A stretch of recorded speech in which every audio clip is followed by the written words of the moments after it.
안녕하세요. 동북고등학교 강현식입니다. 배움을 살피고 성장을 지원하는 과정중심평가 실천하기, 버려지는 열, 손실되는 열, 다시 쓰는 열, 이 수업평가 모델을 안내해 드리겠습니다.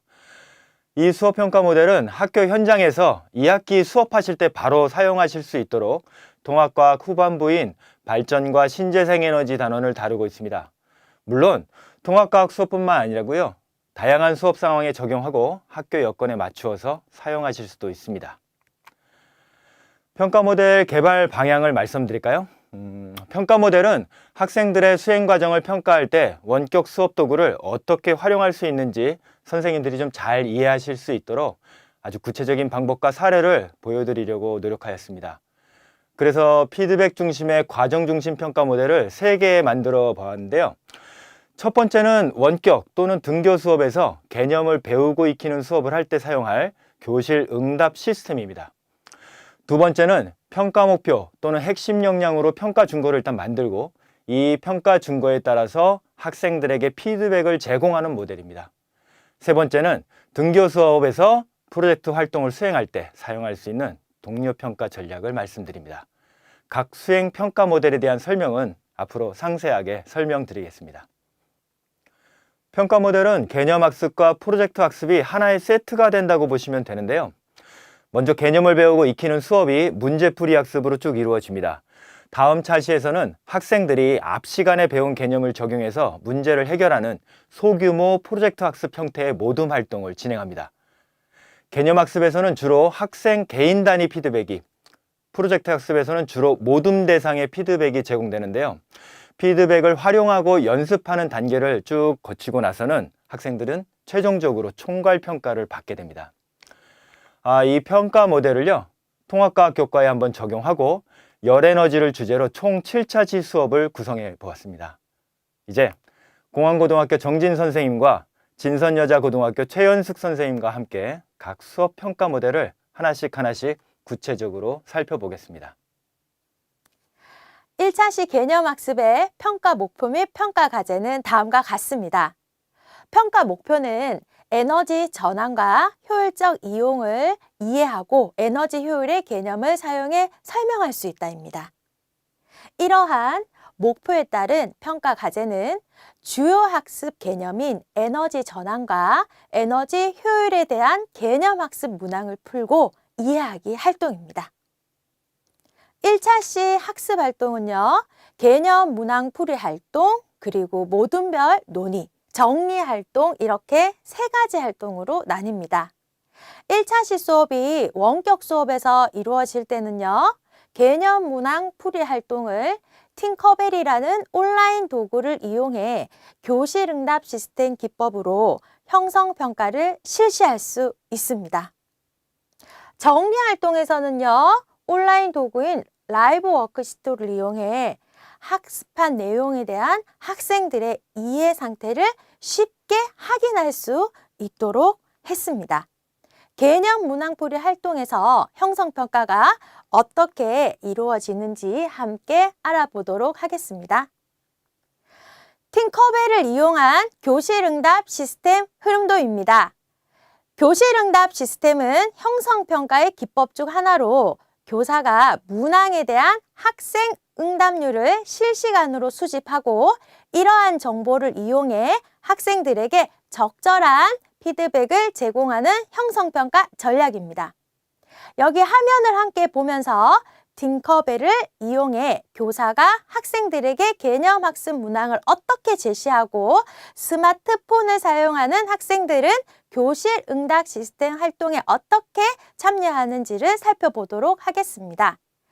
교사는 팅커벨을 이용해 선다형 문항 활동을 실시간으로 학생들이 학습할 수 있도록 설정합니다.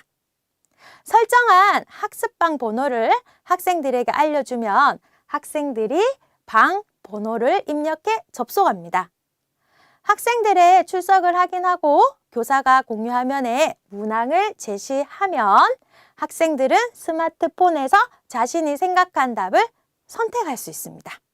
이때 학생들은 스마트폰 화면으로 자신의 답이 정답인지 오답인지를 귀여운 캐릭터로 확인할 수 있습니다. 그리고 교사는 각 답지에 대한 학생 응답률을 공유 화면에 띄워 학생들이 볼 수 있게 하고 정답률에 따라 효과적인 학습이 일어날 수 있도록 수업의 방향을 결정합니다. 이 수업에서 사용한 교실 응답 시스템 기법의 실행 과정은 마주르의 동료 교수법의 절차를 수정 보완한 것입니다. 학습할 개념에 대한 교사의 간략한 강의 후 개념 학습 문항 제시 및 학생 응답 활동이 이어지는데요. 이때 정답률을 확인해 정답률에 따라서 교사는 다른 방향의 피드백을 제공합니다. 이러한 절차에 따라서 제시된 예시 문항의 경우를 살펴보도록 하겠습니다. 제시된 문항의 정답률이 30% 미만일 때는 교사의 피드백을 다시 설명하는 쪽으로 구체적으로 주어야 하기 때문에 에너지 전환과 효율에 대한 개념 설명과 그리고 문항 풀이에 관한 자세한 설명을 해주어야 합니다. 정답률이 30에서 70%일 때는요, 학생 논의가 이어지는데요. 이러한 학생 토론에서 학생들이 배운 개념을 올바르게 사용을 하고 올바른 방향의 토론이 이어질 수 있도록 유도하는 피드백을 제공하면 됩니다. 마지막으로 정답률이 70% 이상일 때는요, 교사의 피드백이 정답을 확인하는 정도만 해야 하므로 이 문항에서는요, 풀이 과정에서 중요한 부분만 언급하고 다음 문항으로 넘어가면 됩니다. 개념 학습에서의 피드백을 프로젝트 학습에 효과적으로 적용하기 위해 1차 시 평가 내용을 어떻게 2차 시에 연계하는지에 대해 알아보도록 하겠습니다. 1차 시 마지막 단계 라이브 워크시트를 이용해 1차 시 학습 후 마무리 형성 평가를 실시하면 교사는 즉각적으로 채점 결과를 확인할 수 있습니다. 이러한 채점 결과를 확인해서 학생들의 에너지 전환과 에너지 효율에 대한 이해 정도를 점검하고 교사는 이 결과를 2차 시 프로젝트 수업에 연계하여 프로젝트 수업에서 학생들이 주요 개념을 적용하는데 어려움이 없도록 2차 시 수업 시작에 학생들에게 필요한 학습 내용을 언급해 줄 수 있습니다. 또한 1차 시 팅커벨을 이용한 문항풀이 활동에서 학생들에게 제공한 피드백을 학생들이 2차 시 프로젝트 수업에 사용하는지에 대한 점검을 수시로 하는 피드백을 제공할 수 있는데요. 이러한 두 가지 피드백은 학생들이 개념 학습을 프로젝트 학습에 적용할 수 있도록 도와주어 두 수업의 연계 학습이 더욱 효과적으로 일어날 수 있도록 합니다. 4차 시 프로젝트 학습의 평가 목표는 전력 수송과 전력 손실을 이해하고 전력의 효율적인 수송 방안을 제시하는 것입니다. 이에 대한 평가 과제는 전력 손실을 최소화하는 전력 수송 경로를 설계하기입니다. 다음으로 4차 시 전력 손실을 최소화하는 전력 수송 경로 설계하기의 수업 활동입니다. 먼저 프로젝트 활동으로 학생들은 전력 수송 경로를 설계하며 교사는 평가 준거에 기반한 피드백을 제공합니다. 이후 학생들은 설계한 전력 수송 경로를 발표하고 젠보드를 이용하여 의견을 나누는 동료 평가를 진행합니다. 마지막으로 교사와 동료의 피드백을 반영한 최종 결과물을 제출합니다. 다음은 학생들에게 제공하는 피드백을 위한 평가 준거입니다. 평가 준거의 항목은 과학과 핵심 역량을 고려하여 과학적 개념 활동, 합리적 추론, 발표 3가지로 구성하였습니다. 교사는 학습 목표와 관련하여 학생의 수행에 대한 전략을 칭찬하면서 학생에게 동기를 부여하고 있습니다. 그리고 평가 준거인 과학적 개념 활용에 기반하여 학생들이 과제를 수행함에 있어 문제점을 스스로 발견할 수 있도록 유도하며 추가적인 과학 개념 지식의 생각을 이끌고 있습니다. 이를 통해 학생들은 과제의 방향성을 다시 점검하고 더욱 다양한 의견을 논의하며 과제를 수행할 수 있겠습니다.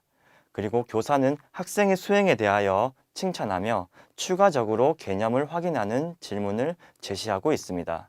평가 준거인 과학적 개념 활용에 기반한 피드백을 통해서 교사는 학생들이 과제를 수행하며 개념을 바르게 적용하고 있는지 확인하고 학생들은 개념을 활용하여 합리적인 의사결정 과정을 통해 과제를 성공적으로 수행할 수 있습니다. 교사는 발표 내용을 통해 과제 및 발표 내용의 송전 전압을 높여서 전력 손실을 줄여준다는 개념이 빠진 것을 발견하여 이를 제시하고 적용하는 방법을 생각해 보게 하고 있습니다. 평가 준거인 과학적 개념 활용에 기반하여 개념을 제시하는 피드백을 제공함으로써 학생들은 개념을 활용한 추가적인 해결 방안을 제시할 수 있습니다. 그리고 B를 보시면 교사는 학생의 의사소통 방법에 대하여 개선점을 제시하고 있습니다. 평가 준거인 발표에 기반하여 피드백을 제공함으로써 학생의 발표 능력을 향상시키고 이를 통해 학생들은 6차 시 에너지 제로 학교 제안서 발표에서 다양한 의사소통 방법을 활용하여 의견을 명확하게 전달할 수 있습니다. 여기서 A를 보시면 교사는 평가 준거인 과학적 개념 활용에 기반하여 학생들에게 다른 모둠의 수행을 비교하며 과학적 개념에 근거한 추가적인 문제 해결 전략을 찾도록 유도하는 질문을 제시하고 있습니다. 이를 통해 학생들이 정교화한 개념은 교사가 학생들에게 추가로 의사결정 과정에 참여하는 질문을 제시하였을 때 학생들의 의사결정 기준이 되겠습니다. 그리고 B를 보시면 교사는 평가 준거인 합리적 추론에 기반하여 학생들에게 의사결정 과정에 참여하는 질문을 제시하고 있습니다. 질문에 응답하는 과정에서 학생들은 과학적 개념을 토대로 합리적이고 논리적으로 판단하는 능력을 갖출 수 있습니다. 이를 통해 학생들은 다른 모둠의 학습의 성과뿐만 아니라 본인이 속한 모둠의 성과를 종합적으로 판단할 수 있으며 과제 개선 아이디어를 추가적으로 얻을 수 있습니다. 그리고 C를 보시면 학생의 답변이 구체적이지 않기 때문에 교사가 추가적으로 질문하고 있습니다. 추가적인 질문을 제시할 때 학생이 질문에 대하여 구체적으로 답변할 수 있도록 질문 내용에 답변 시 포함되어야 할 내용에 대한 자세한 안내가 있어야 합니다. 그리고 D를 보시면 교사는 3에서 4차시 과제 활동을 통해 학생의 과거 수행과 현재 수행을 비교하여 성장이 이루어졌는지 정보를 제공하고 있습니다. 이러한 피드백은 학생들에게 학업적인 성장과 학습 동기를 증가시킬 수 있습니다. 자, 이번에는 등교 수업에서 프로젝트 활동을 할 때 동료 평가를 어떻게 설계하면 좋은지 피드백 전략을 말씀드리겠습니다. 학생들은 지금까지 배운 내용을 바탕으로 에너지 제로 학교 만들기 아이디어를 제안하는 프로젝트 활동을 수행합니다. 동료 평가를 통해 학생끼리 서로 피드백하는 상호 평가 전략은 다음에 3단계로 설계하였습니다. 1단계 평가 요소 논의하기는 학생들이 직접 평가 요소를 만들어 봅니다. 학생들이 서로 논의해서 만들어낸 평가 요소를 원격 수업 도구인 패들렛에 올리면요, 교사는 이를 정리해서 루브릭, 즉 평가 기준표를 만듭니다. 정리된 평가 기준표는 산출물을 제작하는 단계에서 학생들에게 제시가 먼저 되고요. 학생들은 평가 기준표를 체크리스트처럼 활용하면서 산출물을 이제 만들게 되겠죠. 2단계 평가하고 피드백하기는 다른 모둠의 아이디어를 평가하고 피드백해주는 단계인데요. 평가 기준과 교사가 제시한 규칙에 따라서 평가를 하게 됩니다. 모둠 발표 후에 질의응답 형식으로 동료 평가를 진행합니다. 다른 모둠의 발표를 평가해줄 발표자는 이때 좀 미리 선정해 두는 것이 좋습니다. 발표가 끝나면 어떤 내용이 잘 되었는지, 그리고 어떤 점을 보강하면 좋은지 평가 기준에 따라 의견을 제시하도록 지도합니다. 그리고 마지막 3단계, 반영하고 보완하기에서 교사는요, 피드백을 활용할 기회를 이제 학생들에게 제공하는데요.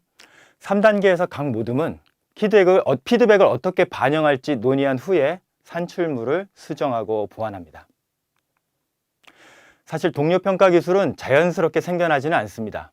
학생들에게도 훈련은 필요하죠. 그래서 발표 내용에 대해 질문이나 의견을 주라고 또 요구하면요, 대부분 학생들이 이렇게 질문할지 몰라, 좋아요, 잘했어요, 잘 모르겠어요, 구체적으로 제대로 말하지를 못하죠. 피드백은 받는 대상에게 분명히 의미가 있어야 되고 도움이 되어야 하고 다음에는 무엇을 하면 좋은지 아이디어를 제공해 줄 수 있어야 하는데요. 이렇게 좀 막연한 피드백은 긍정적이지도 생산적이지도 않죠. 그래서 교사가 3가지 피드백 요건을 미리 알려주고 의견을 제시할 때에는 구체적이면서도 상세하게 말할 수 있도록 지도해야 됩니다. 7차 시는 이제 마지막 단계로서요. 학생들에게 피드백을 반영하고 보완할 시간을 제공합니다. 그리고 최종 산출물을 제출하죠. 교사는 학생들이 제출한 산출물을 루브릭에 따라서 이제 채점하게 됩니다. 이때는 총괄 평가이긴 하지만 교사는 그림과 같이 평가 결과지를 만들어서 서면으로 피드백을 제공할 수도 있습니다. 평가 기준이 명시되어 있으니 교사는 채점 결과와 함께 부분 점수를 부여한 이유를 이렇게 적어줄 수 있겠죠. 또 잘한 부분은 무엇인지, 어떤 것은 더 잘하면 좋겠는지 추가 의견을 또 적어주면 어떨까요? 다시 반영하고 수정할 수는 없겠지만 그래도 그 다음을 위한, 또 다음 프로젝트 활동을 위한 긍정적인 피드백 자료가 될 겁니다. 자, 어떠셨나요? 소개해드린 평가 모델과 피드백 사례가 선생님들 학교 현장에서 학생들이 배우고 성장하는 평가를 만들어 나가시는데 도움되셨기를 기대합니다. 여러분 수고하셨습니다. 안녕!